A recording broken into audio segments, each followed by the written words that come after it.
anestesi di partner RSAS ini harus ada efek jerak. Ini sering terjadi. Jadi undip juga bunuh diri kan terjadi. Tapi nggak pernah ada efek jerak. Tentu kalau 24 jam ini dokter nggak ketangkep, saya minta Kapolri Polres Garut ganti. Aku hanya mengakui sekitar 4 kali dari hasil pemeriksaan sementara. Tentu kami akan memeriksa kembali berapa korban yang memang telah mendapatkan perlakuan kekerasan seksual ini. Berhentikan saja, cabut izin dokternya. Kenapa harus susah? Ya cabut aja izin praktek dokternya. Dan bila perlu, perguruan tingginya yang meluluskan dokter itu mencabut gelar dokter. Bukan tidak mungkin besok lusa dicek kesehatan tiba-tiba ada kehamilan. Ini bagaimana? Kita dorong supaya hukuman maksimal sesuai setimpal dengan perbuatannya.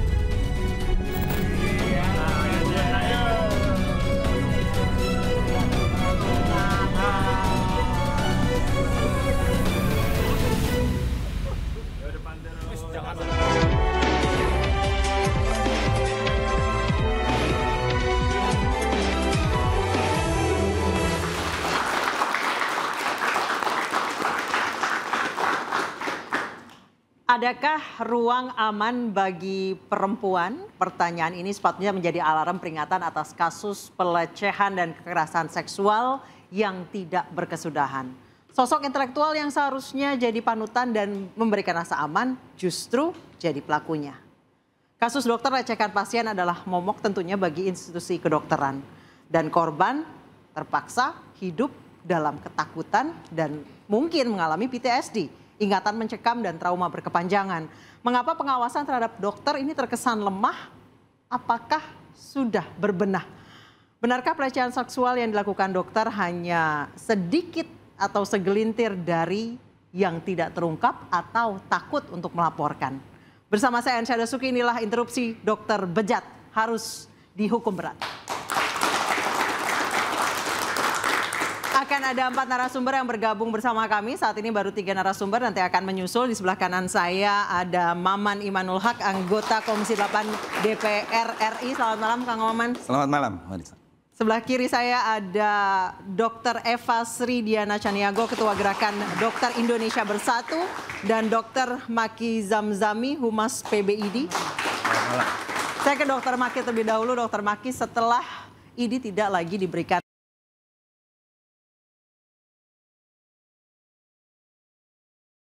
monopoli dan juga menghambat jumlah dokter yang ada di Indonesia.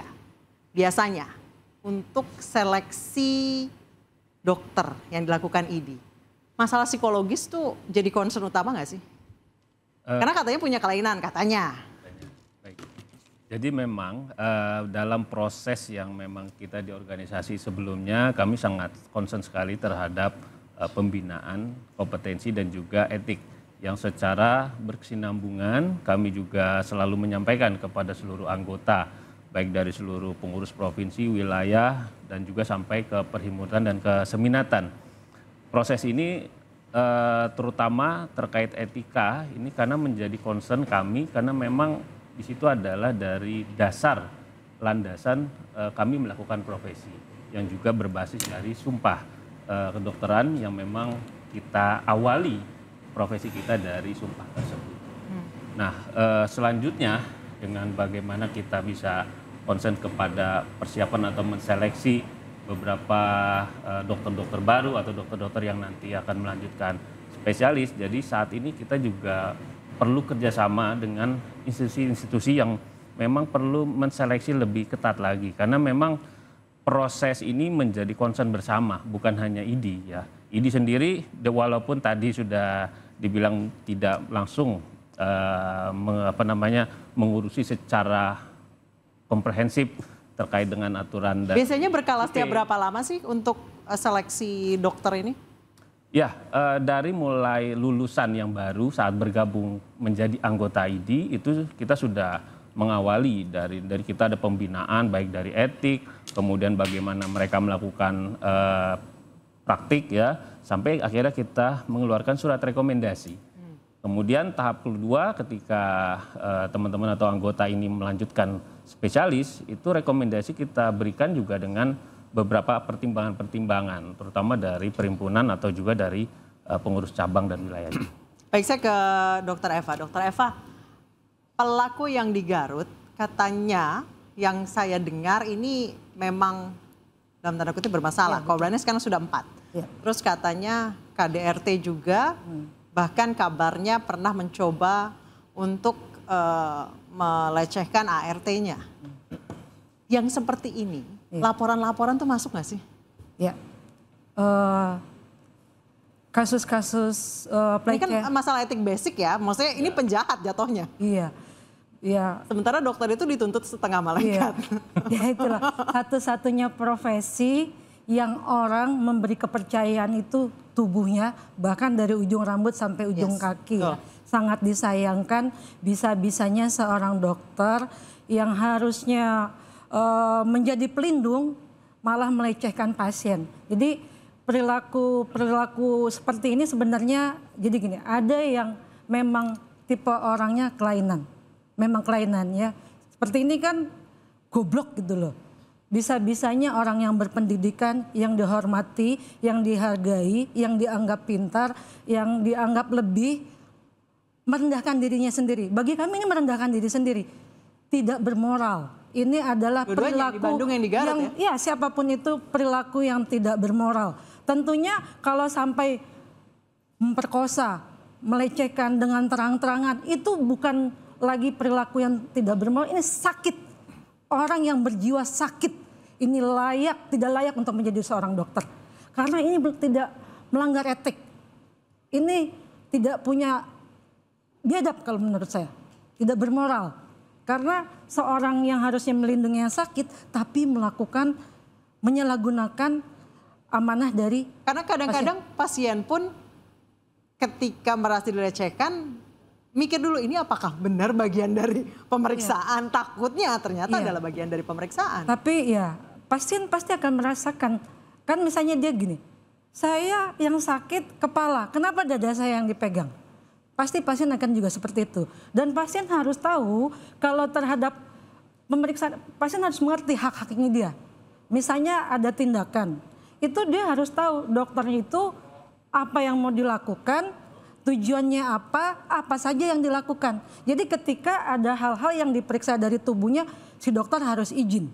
Berarti harus ada konsen ya? Harus ada izin. Jadi nggak boleh main pegang aja ya? Nggak boleh main pegang. Kalau misalnya tindakan misalnya seperti USG, itu kan tindakan yang tidak intens, yang menyakitkan, yang intervensi ya. Itu ada omongan, saya mau USG, maaf saya akan membuka baju, mungkin buka bagian perut, atau kalau misalnya USG dada kan ada USG payudara, saya buka bajunya Pak, izin Bu, kalau harus ada suami yang mendampingi atau keluarga, dan wajib kalau seperti hal terbuka seperti itu harus ada pendamping dari tenaga kesehatan. Harus ada nakes, tidak bisa membuka baju orang itu tidak ada saksi, karena bisa saja bukan dokter yang nakal, tapi pasien juga bisa nakal. Baik, saya ke Kang Maman. Kang Maman melihat ini berarti, ya mungkin ini hanya puncak dari gunung es ya, akhirnya terbuka. Berarti lemah dong pengawasan terhadap tenaga medis selama ini. Padahal masyarakat itu kan paling percaya, bahkan lebih percaya sama dokter daripada dirinya sendiri kadang-kadang. Iya, salah satu yang harus digarisbawahi dari pola kita hidup berbangsa bernegara itu adalah pola reaktif dan proaktif. Jadi kita tuh selalu reaktif. Kalau ada muncul sebuah profesional seperti dokter melakukan pelecehan atau tokoh agama melakukan pelecehan, kita baru reaktif. Seharusnya proaktif. Proaktif dalam artian bagaimana caranya negara itu hadir untuk melindungi warga negara, terutama perempuan, anak, dan kaum rentan dari predator seks berkedok profesional. Itu kata kuncinya. Jadi saya ingin mengajak di interupsi ini bahwa kita harus mulai proaktif mengurai apa yang jadi masalah. Kita tahu bahwa profesi dokter itu adalah profesi yang sangat terhormat. Dia harus menjadi contoh teladan untuk etika dan kemanusiaan, bukan pelaku kejahatan. Karena pelecehan seksual, kekerasan seksual adalah bentuk pelecehan terhadap nilai kemanusiaan dan tentu akan mengurangi kepercayaan publik terhadap tenaga medis itu sendiri. Betul. Kita ada narasumber satu lagi, Kang Maman. Saya panggilkan Mbak Erlinda Pemerhati Perempuan dan Anak. Selamat malam Mbak Erlinda, lo apa kabar? Salam hormat. Silakan Kang Maman dilanjutkan. Iya, oleh sebab itu tentu kata kunci ini harus kita pakai. Ini adalah harus membangun kesadaran bahwa kita harus mulai proaktif. Ada apa dengan kedokteran? Ada apa dengan dunia pendidikan? Pengawasan kurang? Apa karena fungsi ID yang di... Bukan soal ID saja. Regulasi di kita tidak pernah menyentuh secara menyeluruh persoalan-persoalan itu. Sehingga kita harus melihat, misalnya saya mendampingi beberapa korban kekerasan dan itu korbannya anak-anak. Itu dari penegak hukum aja sudah mulai kesadaran masyarakat rendah. Mereka bilang nggak usah ke narah hukum, kita selesaikan aja secara kekeluargaan. Setelah itu ada yang dipanggil ke kepolisian. Saya minta Kapolresnya ketika itu, Kapolres Majalengka. Saya bilang tangkap aja. Setelah ditangkap, siapa coba yang minta melepaskan? Yang minta melepaskan adalah ibu dari korban. Dia bilang, Pak Maman mohon maaf. Iya, pamannya korban. Pamannya korban. Kalau dia ditangkap, siapa yang akan beri makan kami? Bayangkan, begitu mudah predator-predator itu berkeliaran dan tidak mendapatkan hukuman karena ada permisivisme di tengah masyarakat dan tidak kuatnya aparat untuk melakukan tindakan secara keras, termasuk kalau kita lihat di undang-undang, yang melakukan kekerasan seksual itu hanya 12 tahun. Maka waktu saya di Komisi 8 ketika itu soal kebiri, saya bilang, bisa nggak bikin kapok? Nanti mungkin Dr. Eva bisa menjelaskan mana yang melakukan kejahatan seksual itu karena sebuah kesadaran dia penjahat kelamin, tetapi mana juga yang dia memang hanya sekedar iseng dan lain sebagainya. Itu harus dibedakan. Sehingga kata kunci kita dengan kalimat proaktif, hari ini kita harus mulai proaktif, kesadaran publiknya dibangun bahwa tidak boleh ada kekerasan seksual, pelecehan apapun, lalu aparatnya itu bergerak dengan cepat. Lalu di sana juga harus ada edukasi yang menyeluruh, tidak boleh ada kekerasan lagi. Saya ke Mbak Erlinda. Mbak Erlinda, kekerasan seksual dilakukan oleh tenaga medis orang yang sangat kita percaya. Perlukah sama ditambahin hukumannya? Seperti kalau misalnya itu dilakukan oleh keluarga? Oh iya, pasti ya. Kita tahu bahwa keluarga, aparat penegak hukum, termasuk tenaga medis, yang mereka tahu, seperti yang disampaikan dokter tadi, bahwa mereka yang harusnya sebagai pelindung, tapi mengapa menjadi predator? Seperti yang sudah disampaikan yang terhormat ya Pak Haji Maman, bahwa beliau dulu betul bersama kami waktu di KPAI ataupun di kantor staf presiden di Komisi 8 waktu itu, bagaimana kita mengawal, yang hari ini kita tahu ada RUU TPKS. Tapi bagaimana implementasi dari RUU TPKS termasuk juga Undang-Undang Kekerasan terhadap, Undang-Undang Perlindungan Anak, di mana tadi sudah disampaikan oleh Pak Kiai bahwa ada tambahan hukuman, tapi pada implementasinya tidak dilaksanakan. Artinya hari ini kita berharap kekerasan seksual jangan dianggap sebagai ranah domestik, tidak dianggap sebagai ranah personal, dan tidak dianggap sebagai hal sepele dan hanya parsial. Oh, bahwa itu hanya Kementerian PPA, KPAI, atau hari ini di sektor kesehatan. Oh, dari konsil, oh dari ID, no. Tapi kita katakan bahwa kekerasan seksual ini adalah persoalan bersama elemen seluruh bangsa. Artinya tidak hanya pada penanganan kasus, tapi bagaimana pencegahan, bagaimana mitigasi, bagaimana dari hulu ke hilir, itu kita harus benahi. Bagaimana seluruh pemerintah pusat, daerah punya tugas fungsi masing-masing. Hari ini mereka bekerja seolah-olah bersama, tapi sebenarnya karena ada kewenangan yang dianggap, oh ini kewenangan si A, si B. Enggak, ini kewenangan sebenarnya bisa. Oleh karena itu di sini saya mengajak, karena kaki saya memang sebagai pemerhati, tapi satu kaki juga sebagai praktisi maupun bagian dari pemerintah. Artinya sangat tahu persis sekali bagaimana pemerintah sudah fokus, namun terkadang tadi terbentur dengan daerah. Kenapa daerah Mbak Erlinda? Terkadang daerah misalnya kebijakan pemerintah dianggap, oh kita di sini ada yang namanya, mohon maaf gitu ya, rumah sakit punya privasi sendiri, rumah sakit punya SOP sendiri. Loh, terus kemana dinas kesehatan? Kemana Kemenkes? Kemana konsil? Kemana ID? Kalau mereka menganggap rumah sakit, contoh hari ini kita terkaget-kaget bagaimana oknum AY ya terduga sebagai pelaku di rumah sakit salah satu swasta di Jawa Timur yang hari ini menambah daftar list bahwa tenaga kesehatan melakukan diduga kekerasan seksual. Kami juga khawatir jangan-jangan tenaga medis lain pun juga melakukan. Tapi tadi speak up tidak bisa. Kang Maman sudah menyatakan bahwa terkadang keluarga sendiri bilang jangan. Nah ini yang menurut kami harus diputus. Mbak Erlina, kadang-kadang di rumah sakit itu kan terjadi relasi kuasa di mana pasien adalah pihak yang lebih lemah dan tidak tahu apa-apa. Kita akan membahasnya ketika ada relasi kuasa antara dokter dan pasien yang membuat pasien tidak tahu harus berbuat apa dan memahami hak-haknya. Usai jeda tetap diinterupsi.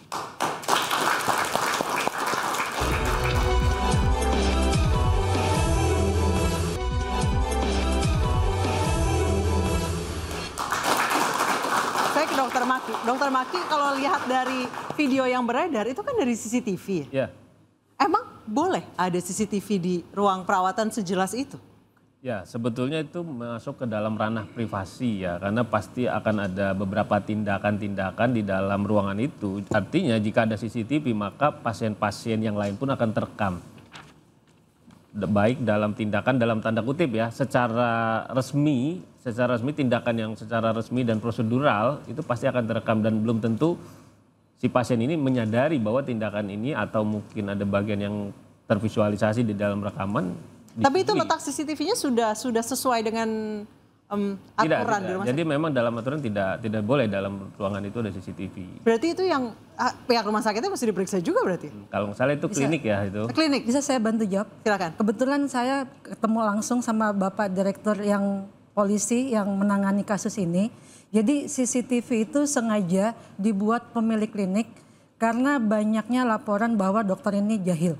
Oh. Jadi ini untuk mencari bukti. Membuktikan bahwa dokter ini memang berperilaku.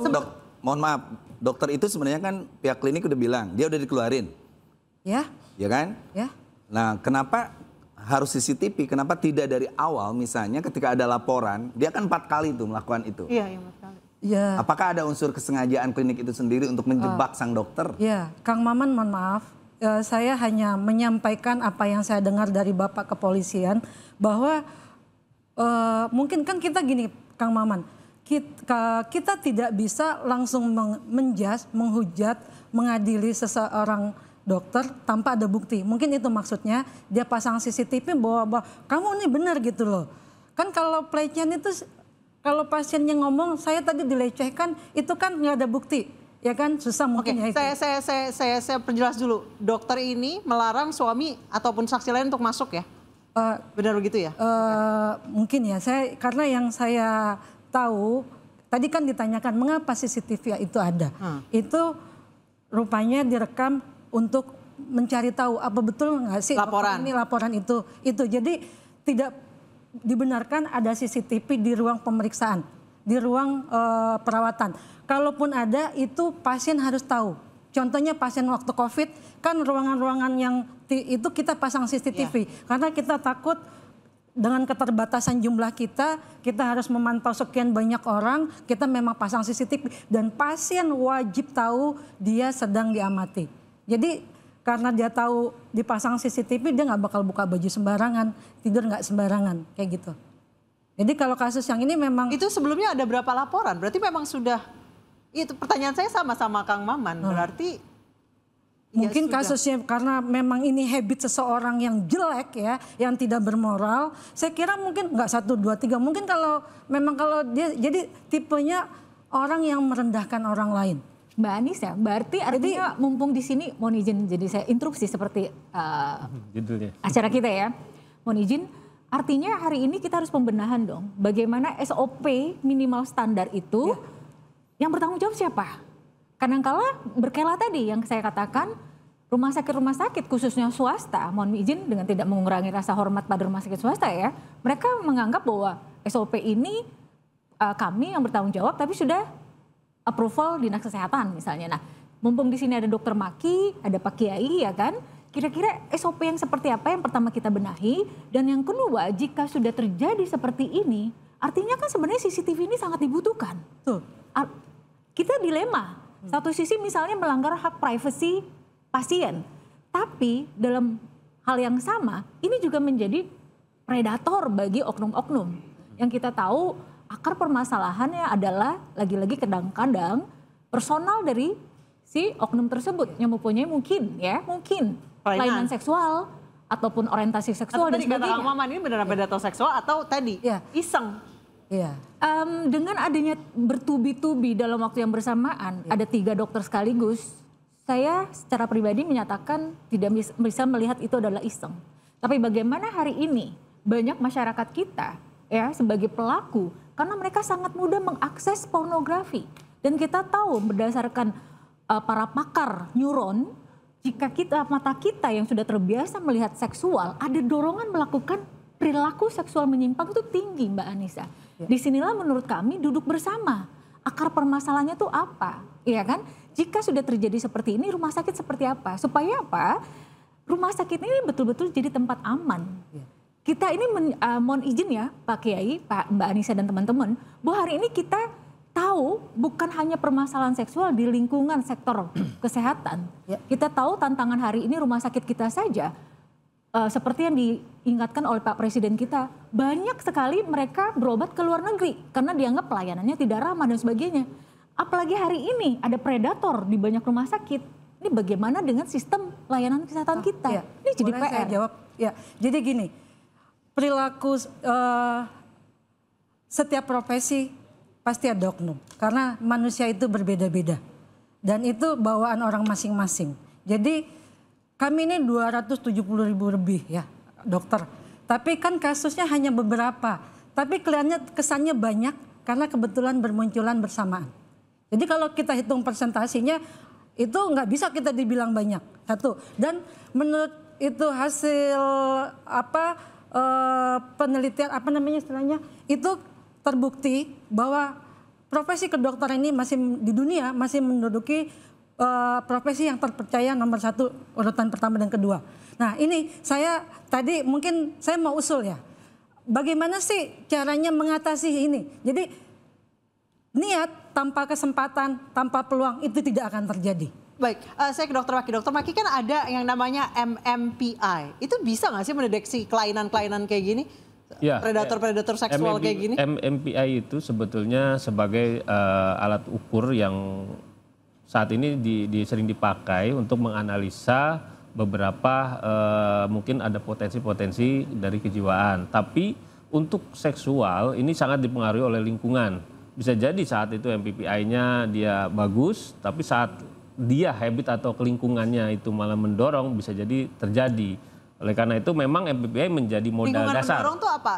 Kayak misalnya dokter residen dipaksa bekerja 50 jam per minggu. Bisa jadi ya ada faktor psikologis atau yang dia keluarga atau mungkin kebiasaan dia atau lingkungan dari teman-temannya atau mungkin input yang biasa mereka tadi bahas tentang pornografi dan lain-lain itu akan sangat memungkinkan. Oleh karena itu bukan hanya MMPI saja, terutama dalam saat ini lagi proses pendidikan. Saya rasa dengan adanya pengawasan-pengawasan yang lebih ketat secara reguler, bukan hanya tugas yang tadi lebih dari 50 jam atau bagaimanapun ya, dengan misalnya teman-teman yang punya keluarga, itu juga perlu adanya edukasi dan juga konseling yang mendalam bagi tenaga-tenaga kesehatan yang saat ini sedang menjalani pendidikan. Iya, boleh saya menambahkan. Jadi gini, tanpa ini orang sudah punya niat, memang sifatnya begitu, tapi karena ada peluang makanya terjadi. Nah, ini sistem yang membuat pelaku ini bisa melakukan dengan mudah. Sistem ini yang gagal melindungi tenaga pasien, keluarga pasien dan tenaga-tenaga medis yang melakukan pendidikan. Kenapa? Sistem tadi yang maksud saya kita CCTV itu bukan CCTV yang mengawasi ke pasien lagi diperiksa, bukan. Tidak sampai penting seperti itu. Jadi misalnya ruangan tindakan itu, kalau tindakan tidak boleh. Cukup dengan adanya perawat dan pendamping keluarga sebagai saksi itu sudah bisa melindungi baik dokter dari fitnah maupun pasien dari pelecehan. Juga melindungi dokter dari pelecehan. Karena bukan tidak pernah, kami juga dilecehkan, dicolek misalnya, ditepok pantatnya secara verbal juga ada. Bahkan mungkin dicium segala macam, karena sifat manusia itu setiap orang beda-beda. Jadi karena peluang tadi, maka terjadilah hal ini. Peluang yang menyebabkan ini, satu, andaikan sistem keamanannya bagus, ya, di mana-mana di tempat pemeriksaan ada CCTV. Terus pasien diedukasi haknya dia, hak dan kewajibannya dia sebagai pasien. Kalau di rumah sakit saya ada banner yang menulis hak pasien ketika dia lagi konsul, dia harus bagaimana. Ketika dia mau mendapat tindakan misalnya di ruangan perawatan, di ruangan operasi itu ada. Misalnya dia mesti, kalau dia konsul ke dokter, dia boleh ditemani keluarga atau tidak. Karena kalau konsul itu kan cuma wawancara. Ada hal-hal yang mungkin dia tidak ingin keluarganya tahu. Tapi tetap harus ada perawat yang melindungi, yang sebagai saksi, yang mengawasi di sana, memantau. Tapi jumlah tenaga medisnya kurang kok. Akibat jumlah tenaga medisnya kurang, dokter yang residen overload kerjanya. Yang tadinya mungkin cuma 50 jam diminta sampai 80 jam. Perawat yang harusnya mendampingi keluarga pasien, mendampingi dokter, kadang saya tidak didampingi karena perawat satu bisa ngurus 2 dokter, 3 dokter. Harus nulis kertas juga. Padahal saya itu harusnya diawasi. Artinya kalau kita bisa simpulkan di sini, kalau di catatan saya itu bagaimana kita membangun budaya di lingkungan kesehatan itu budaya yang beretika. Karena kan kita tahu etika profesionalisme dokter tuh sangat dijunjung tinggi loh. Oke, apakah memang harus ada SOP bahwa setiap titik-titik pemeriksaan itu ada CCTV dan harus terekam jelas agar menghindari pelecehan seksual? Kita akan bahas usai jeda, tetap di Interupsi.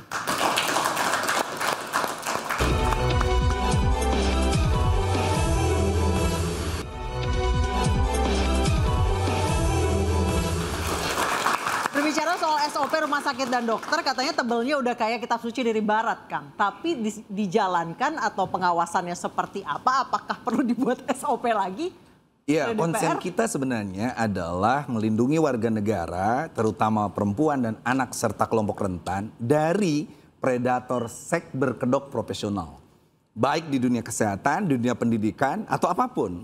Yang berseragam ya Kang? Itu kalimatnya itu. Maka apa yang harus kita lakukan? Tentu Komisi 8 punya konsentrasi yang kuat bahwa satu, penerapan hukum itu harus seberat-beratnya. Dan implementasi Undang-Undang TPKS nomor 12 2022 itu harus betul-betul. Karena kita kan ngomong, ada nggak undang-undangnya Nisma? Ada, tapi penerapannya kurang. Tapi yang penting, saya ingin koreksi Dr. Eva bahwa seharusnya ID atau apapun, konsil dan sebagainya, tidak perlu juga untuk membela anggotanya. Oh kita sedikit, dan sebagainya. Enggak, ini soal profesionalitas bahwa pertama rekrutmen awal. Siapa yang mau jadi dokter itu adalah orang yang tahu etika kedokteran. Imam Syafi'i itu sampai mengatakan sebuah daerah itu hanya membutuhkan 2 orang supaya maju. Pertama intelektual yang mencerahkan, yang kedua adalah dokter yang mengerti tentang kesehatan masyarakatnya. Jadi orang yang mau jadi dokter harus dikasih tahu soal rekrutmen awal. Yang kedua adalah soal pengawasan etik. Pengawasan etik inilah yang sebenarnya tidak perlu ada CCTV dan lain sebagainya. Dokter itu bertanggung jawab terhadap pasiennya. Tapi yang ketiga adalah soal sanksi. Saya konsil misalnya sudah memecat atau mencabut prakteknya. Itu sesuatu yang harus tegas. Bagaimana seorang yang masuk fakultas kedokteran begitu mahal, dihormati, hancur hanya karena penyimpangan seksual yang ia lakukan. Dan itu harus menjadi pelajaran siapapun, termasuk kita harus mendorong penerapan maksimal undang-undang tindakan kekerasan seksual. Kita bersusah payah di Komisi 8 agar itu jadi undang-undang, tapi penerapannya enggak. Termasuk juga tidak boleh ada celah hukum apapun yang permisif terhadap orang yang melakukan kekerasan seperti itu. Kenapa? Satu dokter yang melakukan kekerasan seperti itu akan mencoreng seluruh nilai kemanusiaan dan etika kedokteran. Ada rencana manggil ID? Kita harus panggil ID. Karena ID bagaimanapun tetap menjadi semacam guidance bagi dokter-dokter untuk tetap satu padu bahwa profesi kedokteran bukan soal finansial, bukan hanya soal ketenaran, tetapi soal etika dan kemanusiaan. Ya, mungkin saya karena tadi saya disinggung sama Kang Maman ya. Jadi yang saya maksud di sini bukan karena jumlah kita sedikit terus kita bisa melakukan tindakan amoral. Bukan itu maksud saya pakai Pak Kang Maman. Maksud saya di sini kenapa bisa terjadi hal ini? Orang-orang sakit ini bisa mempunyai kesempatan melakukan pelecehan terhadap pasien. Karena jumlah sedikit ini maksudnya bukan dokternya sedikit, tenaga medisnya. Andaikan ya, karena kalau misalnya mau tapi itu tidak jadi pembenaran Dr. Eva. Bukan. Jadi yang saya katakan bahwa pengawasan itu harus dimulai dari perekrutan awal. Anda jadi dokter, Anda jadi perawat dan sebagainya. Ini loh tugas besar Anda. Yang kedua adalah bagaimana caranya mereka itu betul-betul profesional sehingga ada pengawasan etik. Berbeda loh. Ya. Seorang ini Mbak Linda misalnya konsen bagaimana ustadz atau kiai yang melakukan kekerasan itu, kita dorong bahwa tidak ada orang yang merasa suci boleh melakukan kekerasan atas nama senioritas, atas nama dia bos, pejabat dan sebagainya. Kekerasan itu harus dihentikan oleh siapapun kepada siapapun dan atas nama apapun. Betul Kang Maman. Jadi kami yang menjadi dokter itu pertama kita sumpah dulu kepada Allah. Kedua, kita ada pendidikan etik. Seorang dokter itu harus menjunjung etik, integritas dan profesional. Dan ini kira-kira kenapa terjadi yang 3 kasus yang sekarang mencuat? itu kembali ke moral masing-masing. Itu moral masing-masing yang tidak bisa orang lain itu sekarang gini pakai. Ini orang kelainan. Dengan kepintarannya dia sebagai dokter, dia bisa menyembunyikan perilakunya, bahkan istrinya aja bisa tidak tahu. Apalagi kita yang di luar gitu loh. Jadi ini kalau yang kasus seperti ini, kelainan seks ini kembali ke dirinya. Nah menghadapi orang-orang pintar tapi jahat ini, sistem yang diperkuat. Nah tadi saya bilang nakes itu tujuannya apa? Kalau ada perawat mendamping di situ, orang jahat ini tidak akan melakukan. Ini kita mencegah orang-orang yang seperti ini Pak. Oke, Kang berarti Maman. karena Maksud saya kekurangan itu, tenaga medis. Iya, kita sendiri Pak Kang Maman, setiap itulah ID. Kalau kita dulu ya Kang Maman dengan adanya ID diberi kewenangan oleh pemerintah memberikan rekomendasi untuk praktek, kita kalau ada salah dicabut. Nih kita melanggar etik, misalnya pelecehan, kita misalnya menyebabkan kematian, kelalaian menyebabkan kematian, kita dipanggil ID, kita dicabut surat registrasi, kita nggak bisa praktek. Kalau sekarang kewenangan ID sudah diamputasi oleh pemerintah dengan Undang-Undang Nomor 17 Tahun 2023. ID itu seperti paguyuban, mau ngomong, oh pas kamu nakal, ya nggak bisa, gue bukan anggota lu, gue pindah ke sana, gue pindah ke sini. Itu makanya saya berharap ID dikembalikan lagi sebagai melindungi masyarakat. Itu yang kami perjuangkan selama ini adalah untuk masyarakat, bukan untuk dokter. Karena saya Pak Kang Maman, saya juga dokter.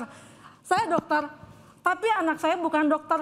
Saudara saya bukan dokter, jutaan orang di belakang saya bukan dokter yang harus saya lindungi, yang kami lindungi bersama-sama. Perjuangan untuk masyarakat, Dokter Maki, untuk pasien. Ketika dipanggil bukan diri sendiri, bukan profesi. Saya ke Dokter Maki, apakah ketika dipanggil oleh DPR ini memilih untuk buang body, oh sorry bukan alasan kita lagi, atau akan dengan gentle gagah berani datang ke DPR? Kita akan bahas usai jeda, tetap diinterupsi.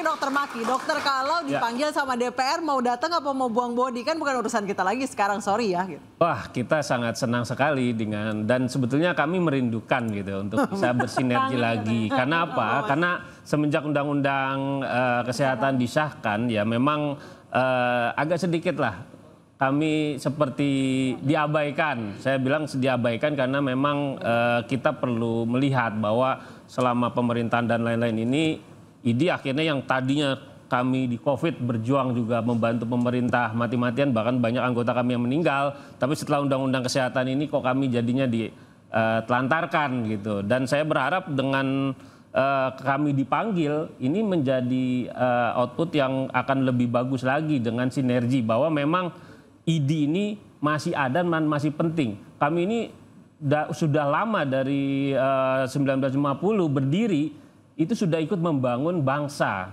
Jadi kalau misalnya dengan hanya karena ada beberapa isu atau apa kita diabaikan, kasihan. Dokter Maki merasa tidak kalau kewenangan diamputasi? Oh iya. Oleh Omnibus Law ini? Pasti, saya sangat merasa sekali. Seperti apa contohnya? Ya, pada prinsipnya kami itu berjuang untuk bisa bagaimana seluruh anggota ini dalam pembinaan. Tadi kalau Kang Maman bilang, kalau ada anggota itu jangan dibela gitu kan. Sebetulnya dalam pembinaan ini adalah bagian preventif kami, membina terus menerus. Dan juga kami juga sangat sadar bahwa anggota-anggota kami yang melanggar terkait dengan etika dan integritas profesi, tidak ada sedikit pun yang mungkin kita akan bela gitu kan. Dalam hal ini memang sudah sangat jelas. Ya, kami juga punya badan hukumnya di ID dan seluruh cabang.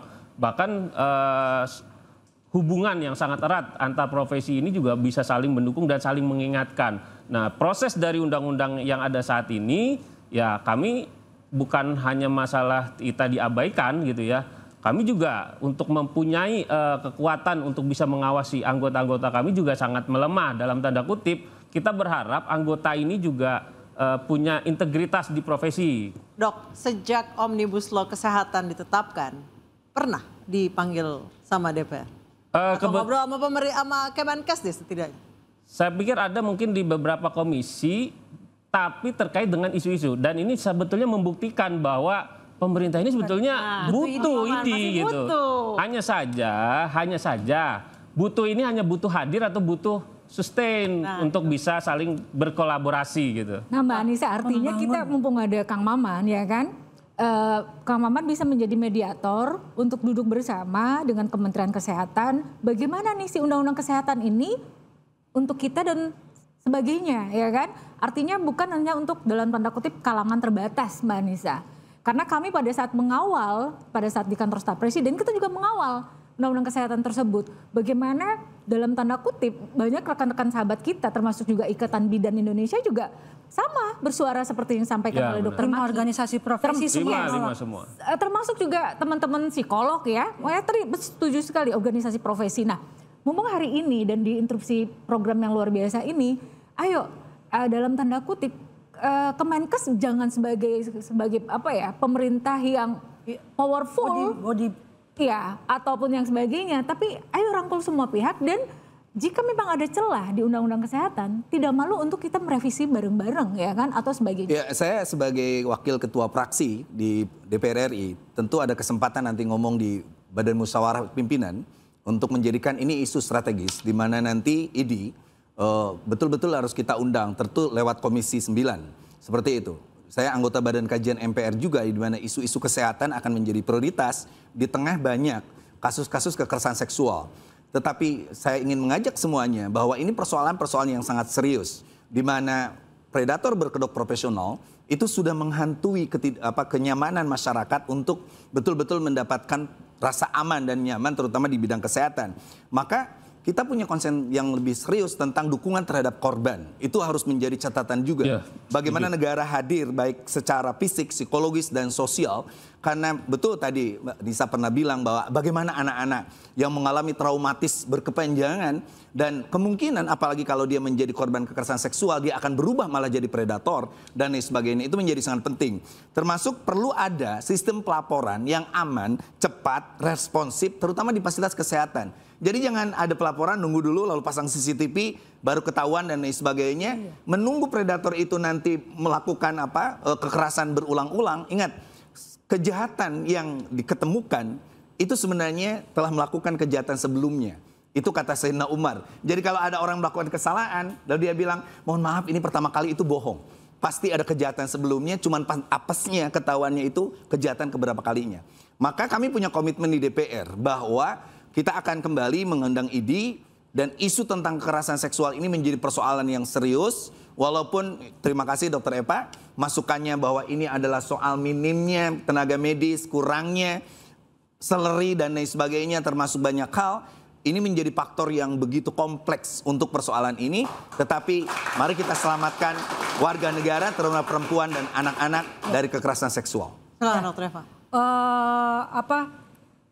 Yang mengerti dokter itu adalah dokter sendiri, peer groupnya. Tidak mungkin seorang jaksa tahu sedetil tentang seorang dokter. Itulah pentingnya peran ID di sini. Seorang dokter itu adalah yang dianggap orang yang pintar dan beruang. Dia bisa mengakali hukum, dia bisa mengakali siapa saja. Jadi pentingnya ID dalam mengawasi anggotanya ini dan menghukum. Dulu kami punya namanya MKEK, Majelis Etik. Ada MKDKI. MKDKI ini isinya ada ahli hukum, ada ahli kedokteran. Jadi ketika seseorang melakukan kesalahan secara hukum bisa dinilai oleh ahli hukum di sana. Ketika dia melakukan kesalahan sebagai dokter itu terlihat di sana. Jadi saya tidak bisa mengelak. Saya ini kalau megang payudara itu boleh kok. Saya tidak bisa berbohong karena di situ ada ahlinya. Dan ketika saya mau dibantu, itu kan dokter nanti dibela sama dokter. Ada ahli hukum yang bilang ini pelanggaran, ini masuk kasus ranah pidana. Nah, MKDKI inilah yang menganalisa bahwa dokter ini bersalah secara hukum atau tidak, dan ini bisa dilaporkan ke kepolisian. Jadi pentingnya ID yang mengawasi anggotanya. Jadi saya mohon dikembalikan lagi rekomendasi ID ini yang mengawasi anggotanya. Nggak mungkin sistem Kemenkes yang mengawasi dokter. Makanya sekarang banyak dokter-dokter palsu. Dia bukan dokter, tapi ngakunya dokter. Karena apa? Terutama dokter kecantikan ya? Terutama dokter kecantikan. Karena gini, kalau dokter itu siapa ya? Lulusan mana? Nah kita akan lapor di ID kan, ID akan ngecek, oh ini bukan, KKI akan ngecek. Tapi kalau Kemenkes sistem, saya kalau mau jadi ngurus SSP ya udah ke Kemenkes sistem. Ini, udah kirim data.